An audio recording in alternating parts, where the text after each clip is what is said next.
Titanic एक ऐसा नाम है जो हम सबने सुना है ना? ये सिर्फ एक जहाज का नाम नहीं है, ये भव्यता का भी प्रतीक है और एक भयानक त्रासदी का भी। और इसकी कहानी देखिए, सिर्फ एक जहाज के डूबने की कहानी नहीं है, ये उससे कहीं ज्यादा गहरी है। ये कहानी है इंसानी फख्र की, उसकी महत्वाकांक्षा की और प्रकृति की उस ताकत की जिसे कोई नहीं हरा सकता। टाइटैनिक के डिजाइन को लेकर लोगों में जो भरोसा था वो बस अटूट था। इतना कि व्हाइट स्टार लाइन के कर्मचारी ने कह दिया था, ये जहाज ये तो डूब ही नहीं सकता। अरे खुद भगवान भी इसे नहीं डुबो सकते। जरा सोचिए, इसी आत्मविश्वास ने मतलब समंदर में उतरने से पहले ही टाइटैनिक को एक जीती जागती किंवदंती बना दिया था।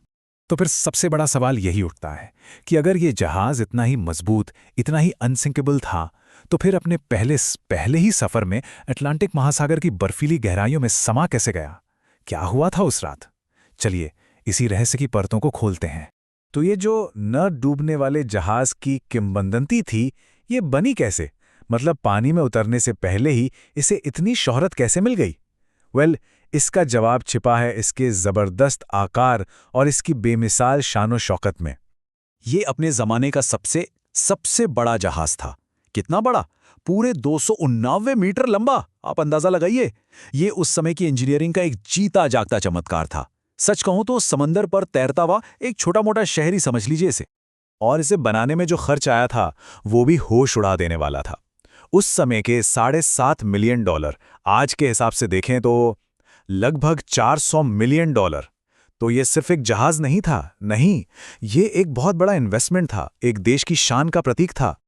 और अंदर तो पूछिए ही मत, किसी 5 सितारा होटल से कम नहीं था। गर्म पानी का स्विमिंग पूल, टर्किश बाथ, एक स्क्वैश कोर्ट, 4 आलीशान रेस्टोरेंट, भव्य सीढ़ियां, नक्काशीदार लकड़ी की दीवारें, क्या नहीं था इसमें? वाकई समंदर पर तैरता एक महल ही था। और इसमें हर तरह के लोग थे, बड़े बड़े अमीर उद्योगपति भी और एक बेहतर जिंदगी का सपना लिए अमेरिका जा रहे आम लोग भी। चलिए अब उस रात की तरफ चलते हैं, वो दुर्भाग्यपूर्ण रात जब खतरे के संकेत एक के बाद एक आ रहे थे, लेकिन उन पर कोई ध्यान ही नहीं दे रहा था, सब कुछ नजरअंदाज किया जा रहा था। तारीख थी 14 अप्रैल 1912। सुबह से ही आसपास बर्फीले पहाड़ों मतलब आइसबर्ग्स के होने की चेतावनियां मिलनी शुरू हो गई थी। दोपहर हुई तो कंपनी के चेयरमैन ने खुद कप्तान को एक और वार्निंग दिखाई, और कप्तान ने क्या किया?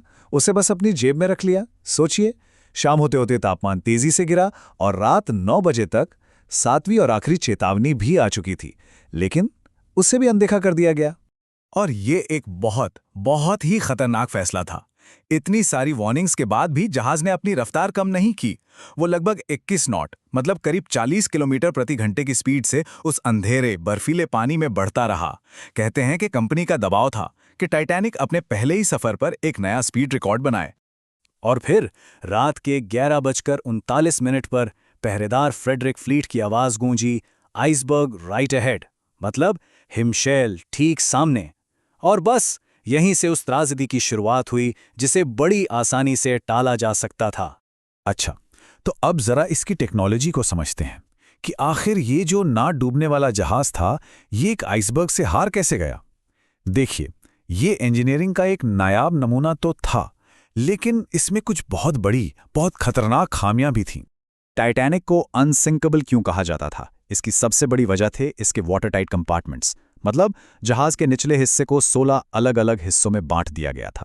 आइडिया यह था कि अगर कहीं से जहाज में सुराख हो भी जाए और पानी भरने लगे, तो वो पानी सिर्फ 1 या 2 कंपार्टमेंट तक ही रहेगा और जहाज तैरता रहेगा। ये उस जमाने की बेस्ट इंजीनियरिंग थी, पर इसी ने एक झूठे भरोसे को जन्म दिया।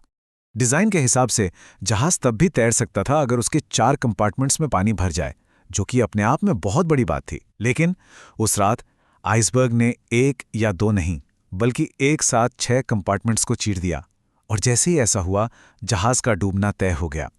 देखिए कितनी बड़ी विडंबना है।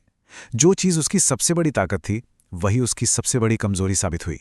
पर यह कहानी सिर्फ एक टेक्निकल फेलियर की नहीं, इंसानी गलतियों की एक लंबी लिस्ट थी जिसने इस हादसे को एक भयानक त्रासदी में बदल दिया। चलिए एक एक करके इन गलतियों को देखते हैं। सबसे पहले स्पीड रिकॉर्ड बनाने का दबाव, जिसकी बात हम कर चुके हैं। फिर आइसबर्ग की साथ-साथ चेतावनियों को नजरअंदाज करना। कहा तो ये भी जाता है कि टक्कर के वक्त घबराहट में एक नाविक ने जहाज को गलत दिशा में मोड़ दिया, जिससे शायद नुकसान और ज्यादा हो गया। और सुनिए, उसी दिन एक लाइफ बोट ड्रिल होनी थी, वो भी कैंसिल कर दी गई। मतलब किसी को पता ही नहीं था कि इमरजेंसी में करना क्या है। और सबसे बड़ी, सबसे भयानक गलती, जहाज पर जितने लोग थे उन सबके लिए लाइफ बोट्स थी ही नहीं, क्योंकि उस जमाने के नियम बहुत पुराने पड़ चुके थे।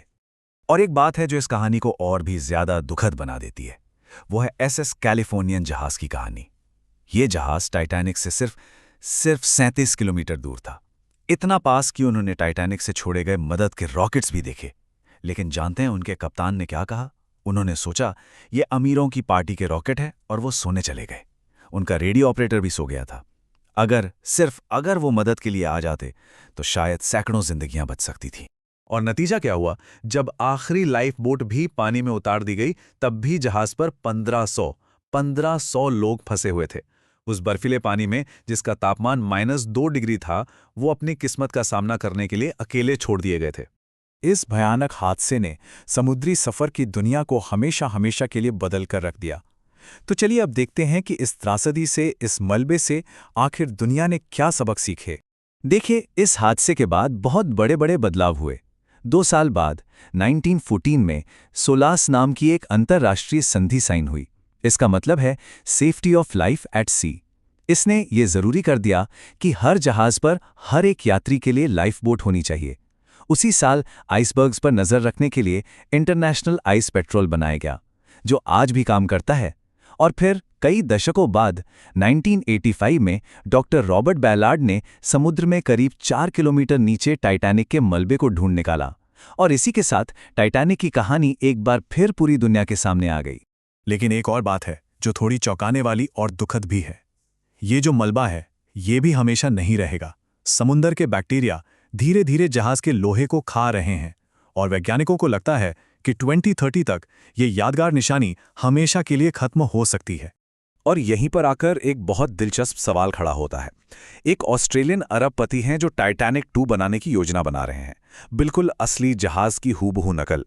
ये बात हमें सोचने पर मजबूर करती है कि क्या हम वाकई इतिहास को दोहरा सकते हैं, उसकी गलतियों को दोहराए बिना, या फिर इंसान का घमंड और उसकी महत्वाकांक्षा उसे बार बार इतिहास से मिले सबक भुलाने पर मजबूर कर ही देती है।